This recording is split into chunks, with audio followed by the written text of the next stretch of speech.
بسم اللہ الرحمن الرحیم۔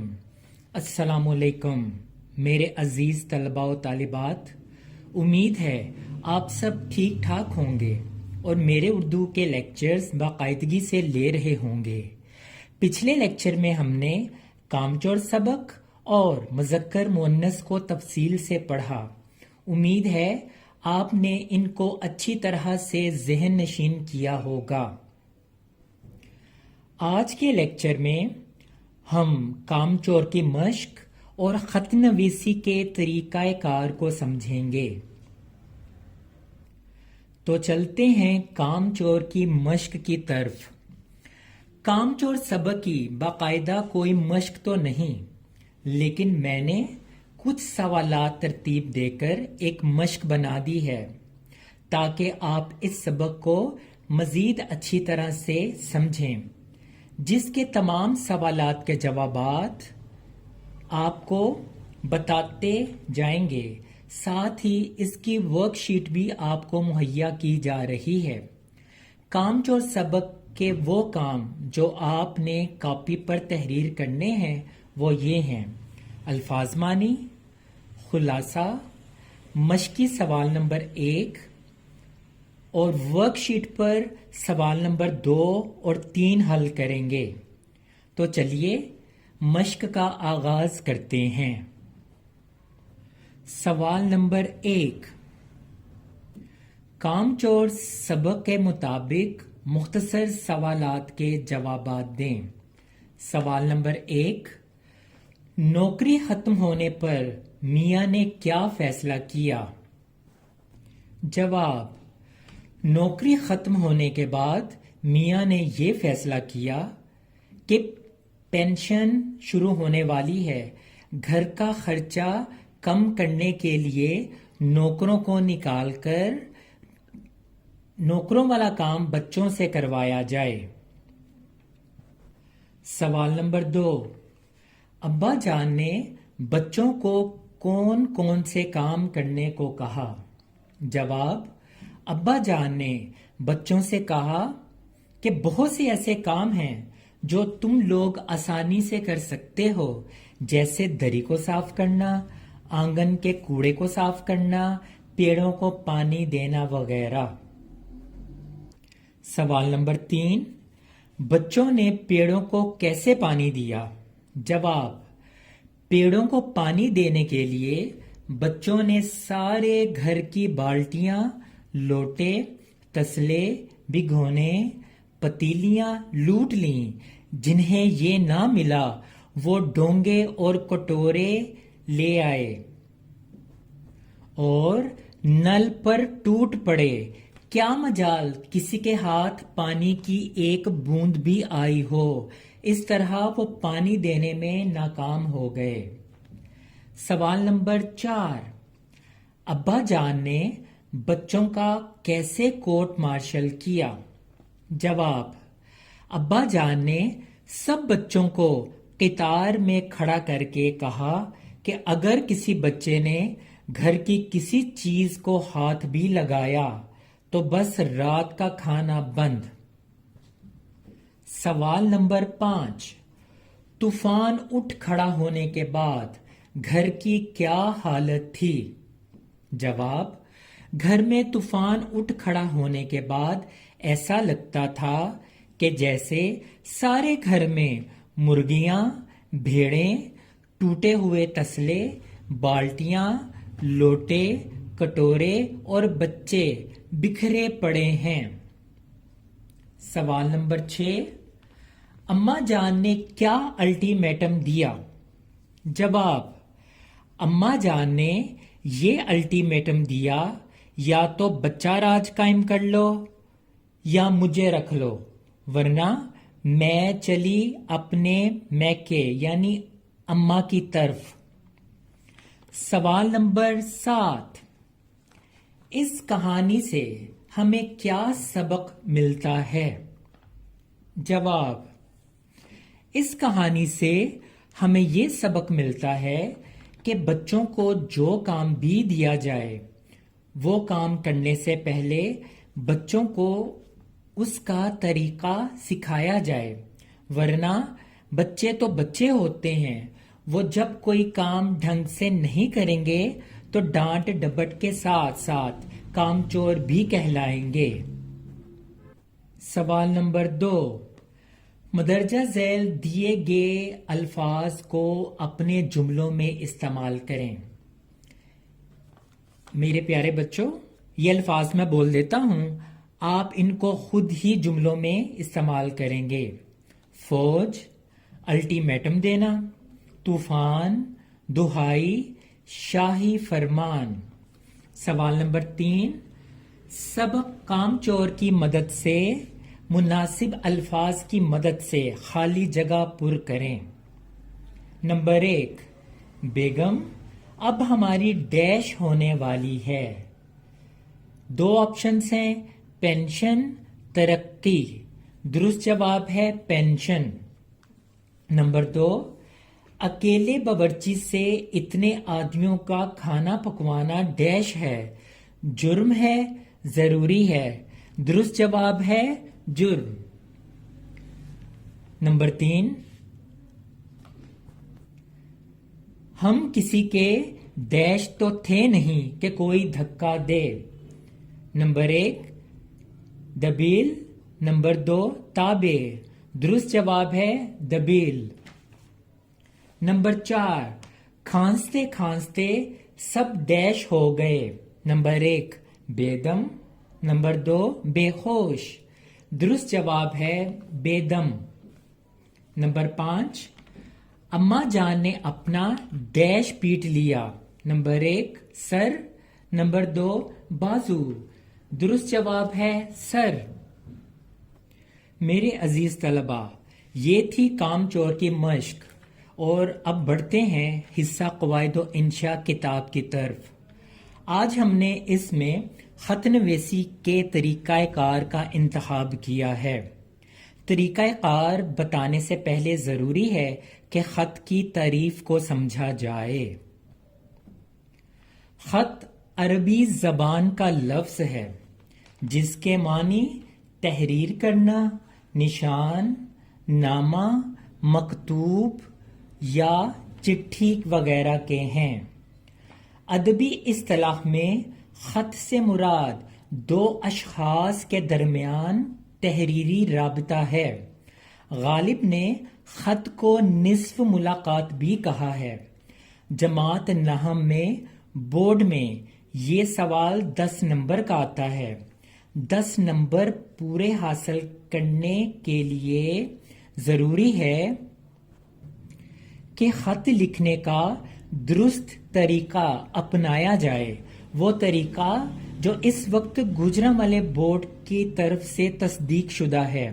اس کو سیکھنے کے لیے مندرجہ ذیل باتوں کا خیال رکھنا ہوگا۔ نمبر 1،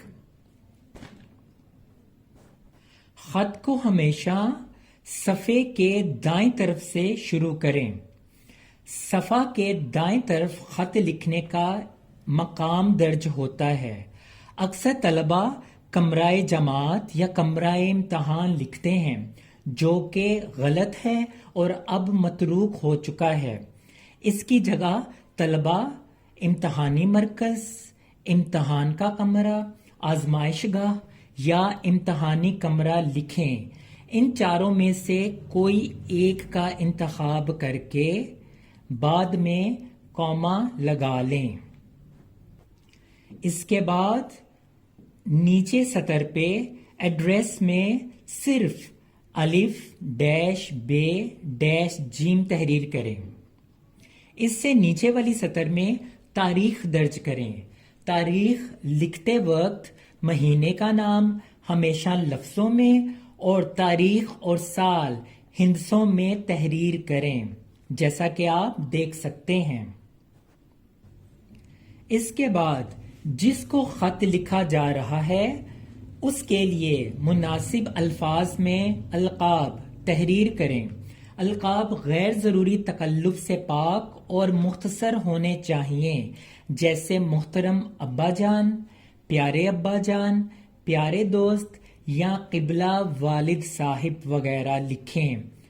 القاب کے آخر میں ندایا یعنی ایکسپلینیشن مارک کی علامت ڈال دیں۔ اس کے بعد دائیں طرف آداب یعنی السلام علیکم تحریر کریں۔ اس کے بعد بھی ندایا یعنی ایکسپلینیشن مارک دیا جائے گا۔ اس کے بعد خط کا نفس مضمون تحریر کریں۔ اس میں بھی 3 باتوں کا خیال رکھیں۔ آغاز ہمیشہ تمہیدی کلمات سے کیا جائے، جیسے میں خیریت سے ہوں اور امید ہے آپ بھی خیریت سے ہوں گے، یا آپ کا گرامی نامہ ملا، یا کئی دن ہوئے آپ نے اپنی خیریت سے آگاہ نہیں فرمایا، وغیرہ وغیرہ۔ اس کے بعد اصل مقصد کی طرف آ جائیں، یعنی جو بات آپ کسی کو لکھنے جا رہے ہیں یا جس مقصد کے لیے آپ نے خط لکھا ہے اس کو کھل کر واضح طور پر پورے دلائل کے انداز میں لکھیں۔ کم از کم 2 پیراگراف ہونے چاہیے۔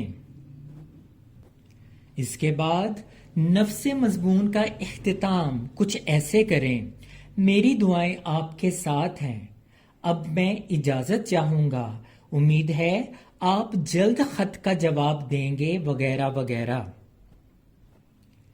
اس کے بعد خط کے اختتام پر صفحے کے بائیں طرف والسلام تحریر کریں۔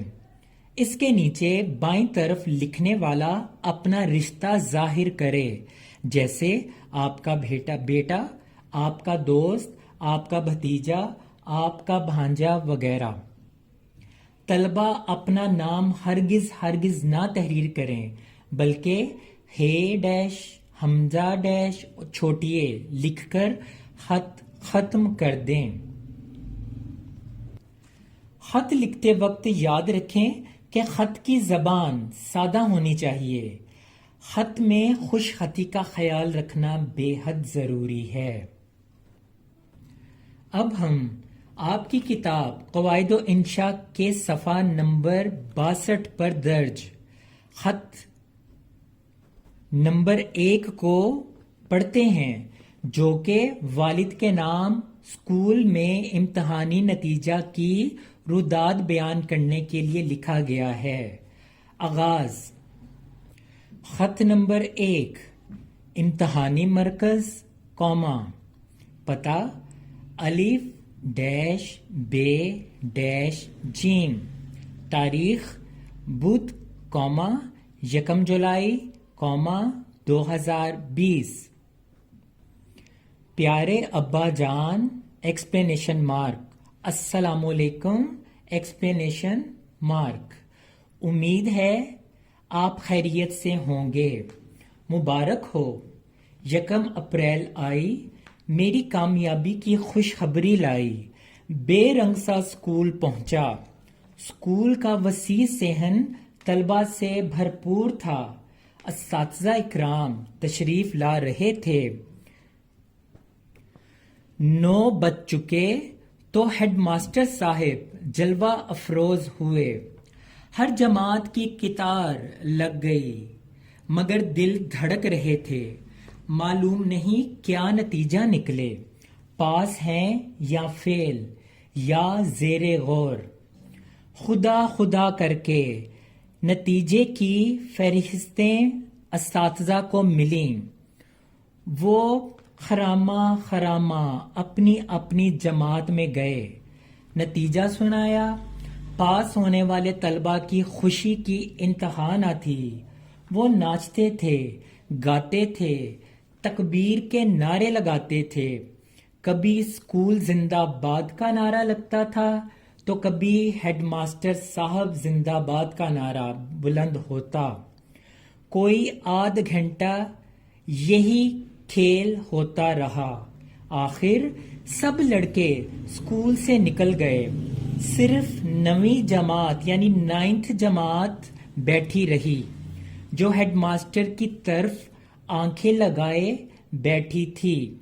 ہیڈ ماسٹر صاحب آئے تو ہمارے دل مضطرب تھے، بے چین تھے، انہوں نے نتیجہ سنائے بغیر پاس ہونے والے طلبہ کو مبارکباد دی اور فیل ہونے والے طلبہ کو مایوسی سے نکل کر آئندہ سال زیادہ محنت کر کے اچھے نمبروں میں پاس ہونے کی نصیحت کی، پھر نتیجہ سنایا۔ ہمارے سیکشن کے 5 لڑکے فیل ہوئے، باقی ہم سب پاس۔ ہماری خوشی کا ٹھکانہ نہ تھا، اچھلنے کودنے کو دل چاہ رہا تھا، جی چاہتا تھا، مگر پاسے ادب سے خاموش رہے اور پھر اپنے اپنے گھروں کو چل دیے۔ فیل ہونے والے طلبہ گردنیں جھکائے، منہ لٹکائے اسکول سے نکل گئے۔ پیارے ابا جان، یہ سب آپ کی اور امی جان کی دعاؤں کا صدقہ ہے۔ انشاءاللہ 10ویں جماعت امتیاز کے ساتھ پاس کروں گا اور وظیفہ حاصل کرنے کے لیے سخت سے سخت محنت کروں گا۔ امید ہے اللہ مجھے مایوس نہیں کرے گا۔ آپ بھی دعا کرتے رہیں۔ امی جان کو سلام، چھوٹے کو پیار۔ والسلام، آپ کا بیٹا ہے حمزہ چھوٹیے۔ امید ہے آپ کو خط کا طریقہ کار اچھی طرح سے سمجھ میں آیا ہوگا۔ آپ اس کو اچھی طرح سے یاد بھی کریں اور اپنی کاپیوں پر تحریر بھی فرمائیں۔ اس کے ساتھ نادر شاہین کو اجازت دیں۔ انشاءاللہ نئے لیکچر کے ساتھ دوبارہ حاضر خدمت ہوں گا۔ تب تک اللہ حافظ، اللہ نگہبان۔